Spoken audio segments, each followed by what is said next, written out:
Well, yesterday was all about the offense for the Blue Jays, but today, well, it was all about the pitching. I mean, starting with Wilmer Font, who was the opener for the Blue Jays today, going from Thomas Pannone, Tim Meza, Derek Law, and ending with Ken Giles getting the shutout, the 3-0 shutout win for the Blue Jays. 3 solo home runs combined by outstanding pitching leads to the series victory, even though there's still one more to play tomorrow.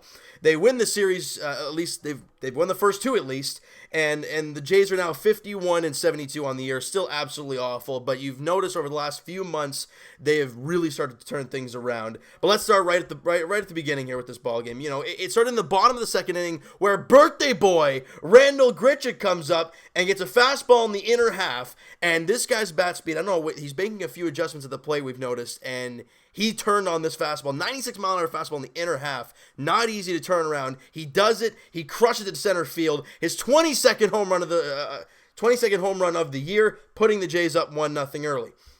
But like I said, with Wilmer Font and Thomas Pannone dominating, it allowed the Blue Jays offense to kind of just take it easy a little bit. They used all their big bats yesterday with 19 runs on 21 hits. So they're like, you know what, we're going to take it easy today. But let's go to the bottom of the 5th inning, where there was 1 out, nobody on. Not a big situation, but there was a line drive right back up the middle, and Bo Bichette, I mean, the short hop, the incredible play he made at short, and then showing the arm that he has, guns him out at first. It was just an incredible play, and one of many to come from young 21-year-old Bo Bichette. Awesome to see there. And then an inning later, Teoscar Hernandez comes up, and this guy has really revitalized himself over the last few months or so, as the whole team has, really. And he gets a fastball up and out of the zone. Like, we're talking above the strike zone. And that used to be his Achilles heel. We always talked about what was Teoscar Hernandez's problem. We talked about it last year. We talked about the start of this season. It was down and away curveballs and fastballs up. Those were his issues. He always swung at them. That's why strikeout numbers were so high. But what did he do here? He got a fastball up and out of the strike zone, and he crushes it to dead center, and it's gone for his 19th home run of the year, and the Jays are now up 2-0. He continues to impress. His play discipline has been so much better over the last little while, and he's really finding that home run power, and it's great to see from Teoscar Hernandez.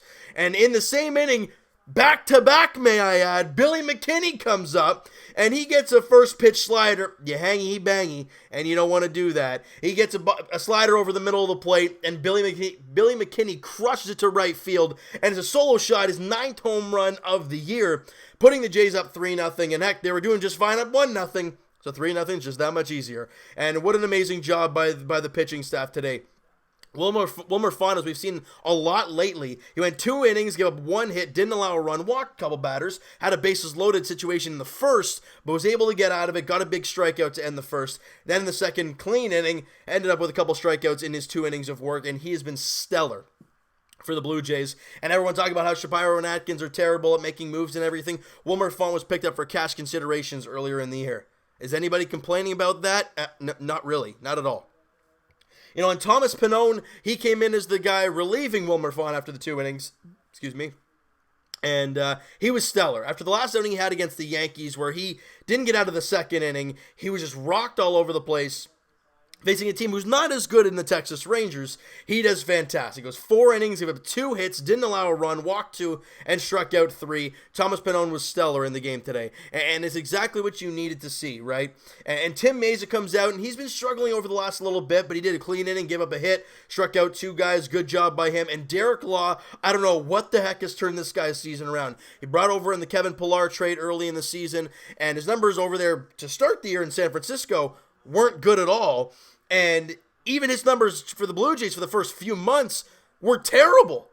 So to see him go out there over the last, 10 outings or so and not allow a run, that ERA was 6.8 something over the last, when he started to pitch well. It's now 4.84. I mean, and he's pitching in high leverage situations. He has a couple saves. It was a 3-0 ball game. He was the setup guy. They're really trusting Derek Law right now. And you know what? I don't blame them.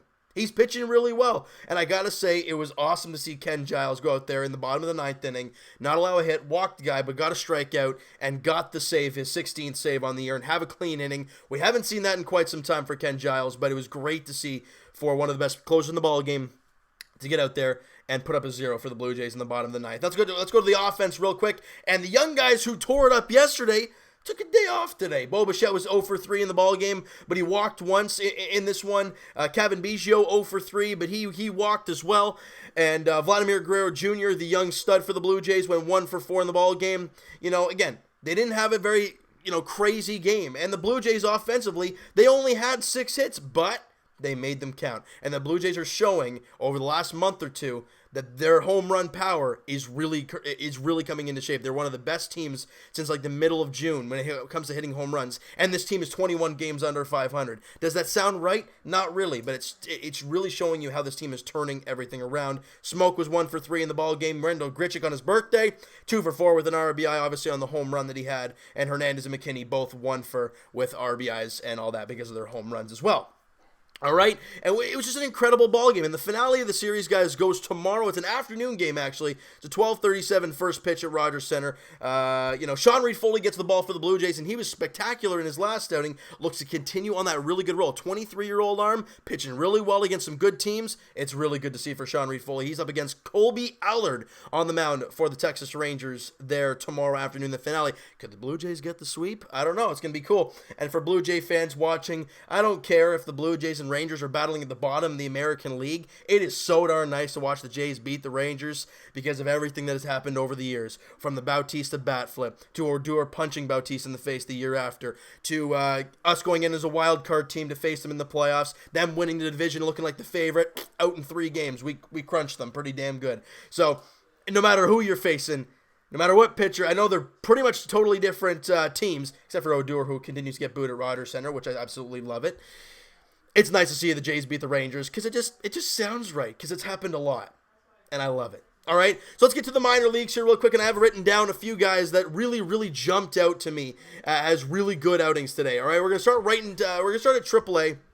Actually, we're not even gonna start there because nothing outstanding happened. There was no guys who stood out. There was a lot of guys contributed. Almost everybody had a hit in that lineup, but it was nothing too crazy. Connor Fisk was on the mound. Name sound familiar? Probably not, because he's not in the pipeline. He's not one of the main prospects, so you don't really look at him too much. Let's go down to AA, where there were some nice positives out of that, and on the mound, those were the positives in the game, and that is so nice to see. Blue Jays acquired Thomas Hatch at the trade deadline, and he was stellar for the AA New Hampshire Fisher Cats there today. He went 6 innings, gave up 6 hits, 2 runs, did not walk a batter, and struck out 5. He was awesome down there for AA. And looking to continue to grow as he develops down in the minor leagues, and looking to have a great end of the season for him down in New Hampshire.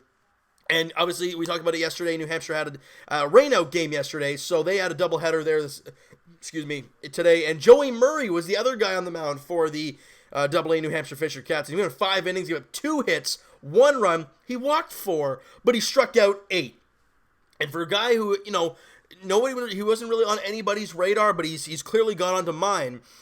His ERA is 3.96 down there in AA New Hampshire. Hasn't pitched the most of the season there. Most of his time was in Dunedin, where he was absolutely tearing the level apart. I think he's only 22 years of age as well. So in there in AA New Hampshire, dominating, and had a great outing there today. All right.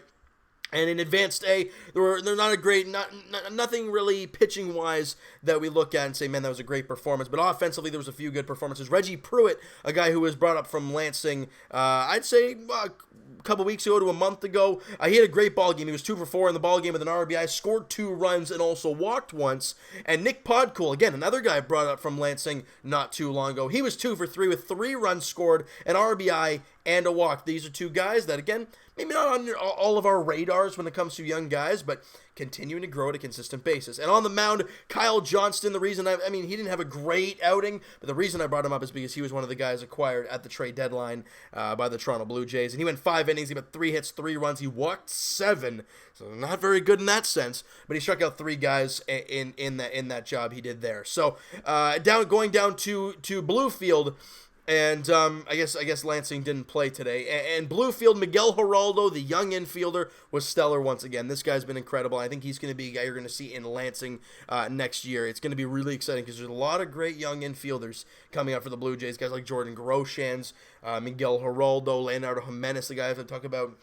I think it's this other guy, Martinez, I think his name is, in the Gulf Coast League, who is a great looking 17-year-old player. He looks real good. And then you have obviously Otto Lopez in Lansing. There's a lot of great infielders for the Blue Jays. That's why you saw a guy like Freddie Galvis get let go. I'm not saying because of those young guys coming up, but I'm saying because Bo Bichette is your primary guy, and that's the one you want to give playing time to.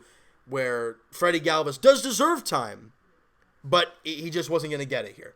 And I wished, if that was the case, I would have loved to see them trade him at the deadline instead of just waiving him and losing him for nothing. But it's the way the world works sometimes, and it kind of does suck. But it's the way it goes, guys. All right. So you know what, guys? It's a little bit of a shorter video because again, there wasn't much offense to talk about. Yesterday we had 19 runs to talk about. Today we had 3 solo home runs. All right. So you know what, guys? That is going to do it for this one. You guys enjoyed this video, and you guys enjoyed the victory again today. Smack the like button. Do appreciate that. Hit the subscribe button if you guys have not already. Comment down below your thoughts on the game, your thoughts on the video, your thoughts on the minor leaguers that I've discussed today. Any other minor leaguers that I didn't talk about that you guys want to discuss, go let me know in the comments below. And check out my main man, Mo Buckets, on Twitter, guys. Blue Jays Wave on Instagram. He's an awesome guy, posts daily Jays content, and he's quick right after the games, all that stuff. One of the most followed Blue Jays fan pages on Instagram. So I hope to be on this podcast next week. It was a lot of fun being on there a few weeks ago, but I can't wait to get back on there with him and his buddy Rob. It was a lot of fun doing that. Hope they're having a good week as well. All right, so guys, check out, like I said, check out them on Instagram, Blue Jays Wave. Twitter is down below, guys. Follow up, send me a DM, do all that great stuff, and I will talk to you guys tomorrow. It might be tomorrow evening. I'm not exactly sure when I'll be able to upload tomorrow's video, but I'm just giving you guys the heads up that it's, like you guys know, it's been a crazy week, and it's going to continue to be a crazy week until about Saturday or Sunday. So it's going to be a long time, but just giving you guys the heads up that things are going good. They're having a great time, and when I get home, it's gonna start smoothing out. Don't worry about it, guys. I apologize for the late uploads and all that. All right, so guys, I will talk to you guys tomorrow as the Blue Jays look for the series sweep of the Texas Rangers. Allard on the mound for the Texas Rangers, and Sean Reid-Foley on the mound for the Blue Jays in the finale. 12:37 first pitch at Rogers Center. Thank you guys so much for listening and watching. Hope you guys enjoyed this video. Talk to you guys then.